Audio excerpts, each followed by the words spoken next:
Salut mes lovers, très contente que Dieu nous ait donné un jour de plus pour pouvoir se voir. Très contente de vous faire cette vidéo aujourd'hui.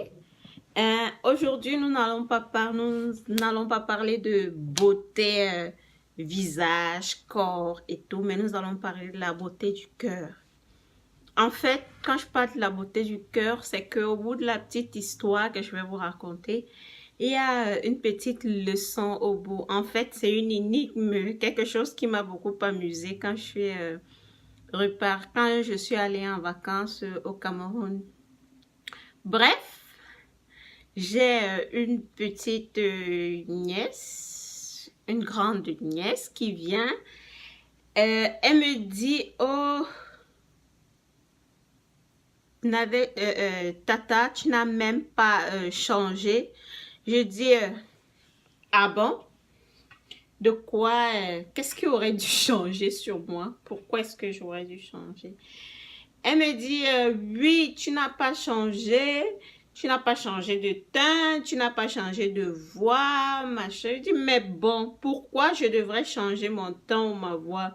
Elle me dit, ah, Tata, nous sommes habitués que quand vous allez en Bengla, quand vous revenez, la voix a changé, le teint a changé. Je lui dis, ma fille, pour le teint, la seule chose que je puisse faire pour mon teint, c'est l'entretenir comme je fais là, comme sur toutes mes vidéos. Je fais quelques gommages, j'entretiens, je prends soin, je fais partir mes boutons comme ils sont partis là. Ça, c'est mon point positif en ce qui concerne mon teint.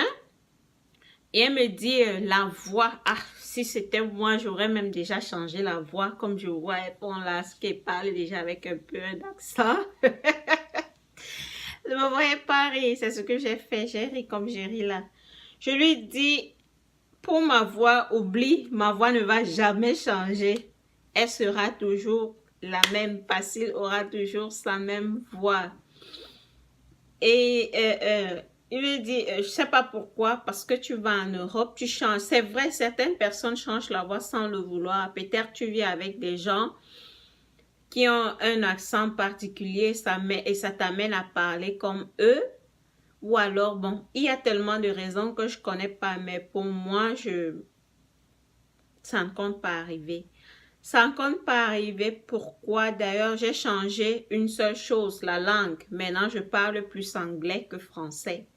Parce que je vis anglais au boulot, à la maison, à l'école. C'est l'anglais, tout en anglais, télé et tout. C'est la seule nouveauté au niveau de mon langage que, bon, maintenant, je parle un peu anglais. Parce que quand je suis arrivée ici, vraiment, j'étais good morning, how are you? Je sais qu'elle va répondre fine, thank you. Et la conversation est finie, hein, parce que le reste, c'était avec les gestes. Dieu merci, on nous a créé les téléphones qui ont des options là où tu peux écrire, ça transcrit ça en français, ça traduit en français. Ou bien ça traduit en anglais et tu montres à la personne lit. Mais bon. Et la leçon ici, c'est quoi? C'est pas parce qu'on va à l'étranger. Je connais pas dans les autres pays, mais où je suis ici, aux États-Unis, ta voix et ton ethnie sont vraiment un atout pour toi. Parce que, vu mon expérience, mon premier boulot que j'ai eu ici, c'est parce que je parlais français. Parce que je parlais français. C'était pas une agence de traduction ou quoi que ce soit, c'était une société. Ils disent qu'ils ont l'habitude d'avoir des clients qui sont français ou canadiens, qui parlent français. Et c'est un atout pour moi, mais je ne veux pas vous mentir, j'ai passé tout ce boulot, j'ai jamais parlé français, c'était uniquement en anglais. Et ils se battaient à comprendre ce que je disais. Donc, ce qui fait que maintenant, je suis bien, je parle mieux, pas bien, mais je parle mieux qu'avant.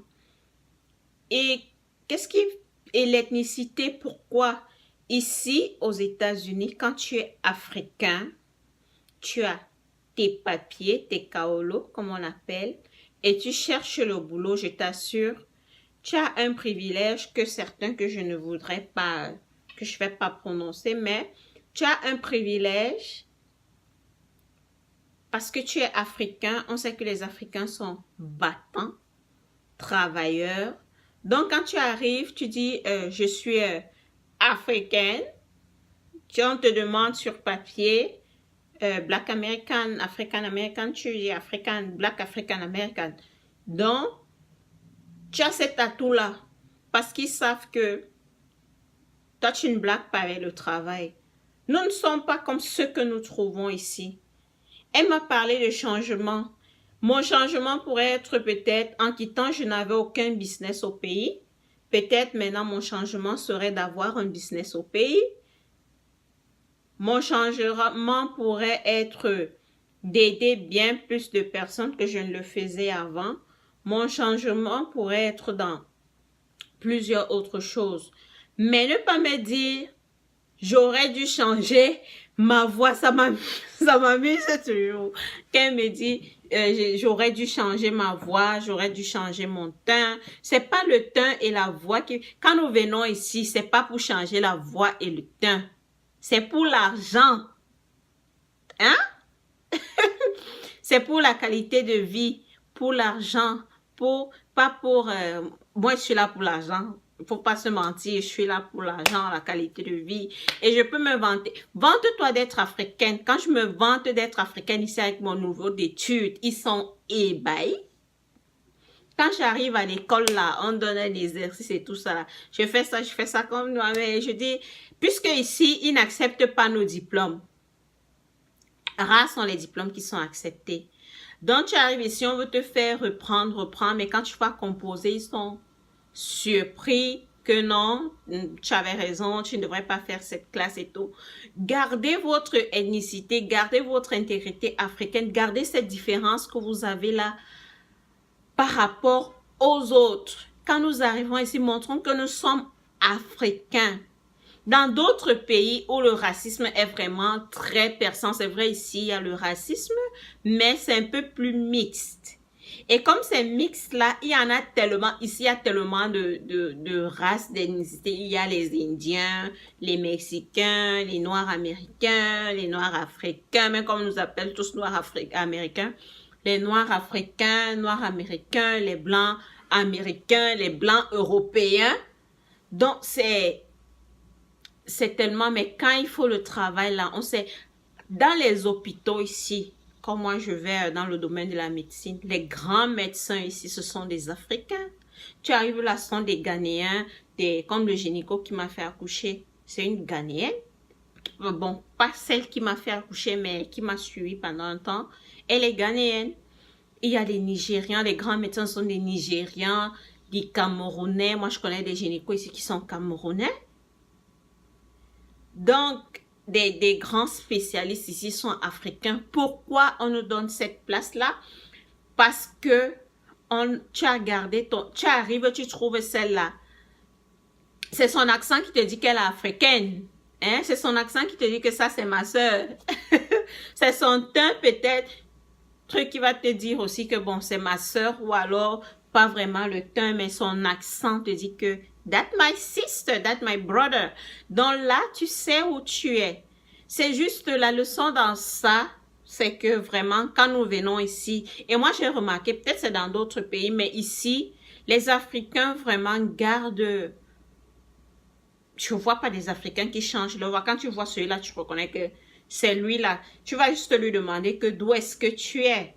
Ou alors, si par méga, il t'entend au téléphone parler français, bien, il te parle aussi en français. Donc, gardons notre intégrité africaine. Gardons qui nous sommes. Nous venons ici, c'est pour les études, c'est pour le boulot, c'est pour le travail. Nous nous construisons une vie. Peut-être nous n'irons plus vivre de façon continuelle au pays, mais nous restons qui nous sommes. Apprenons à nos enfants qui naissent ici d'où ils viennent. Beaucoup ici ne savent pas d'où ils viennent. Je me rappelle quand je venais d'arriver, j'ai rencontré un Noir américain. Il me dit, d'où est-ce que tu viens? Il dit le Cameroun. Il dit, ah, il a souvent vu le Cameroun sur son téléphone et tout. Après, il me dit, you are blessed. You know where you come from. Donc, tu es béni, tu sais d'où tu viens. Parce que moi, il dit, lui, il ne sait pas d'où il vient. Il sait qu'il vient de quelque part, mais il ne sait pas d'où. Comme on sait tous, l'Amérique est un pays où les nations viennent se réunir, où l'esclavage a été vraiment très accentué. Donc, beaucoup de Noirs américains ici ne savent même pas d'où ils viennent. Maintenant, ils dépensent l'argent dans les trucs d'ADN et tout ça pour savoir d'où est-ce qu'ils viennent. Dans la petite leçon ici, mon frère camerounais, gabonais, ghanéen, africain en général, quand nous venons ici, gardons notre intégrité. Arrêtez de me demander pourquoi je ne change pas de ton de voix. C'est ça qui fait. C'est ça qui fait ma personne. C'est ça qui fait mon intégrité. C'est ça qui fait mon boulot. C'est ça qui fait ma vie. On se voit à la prochaine. Ciao.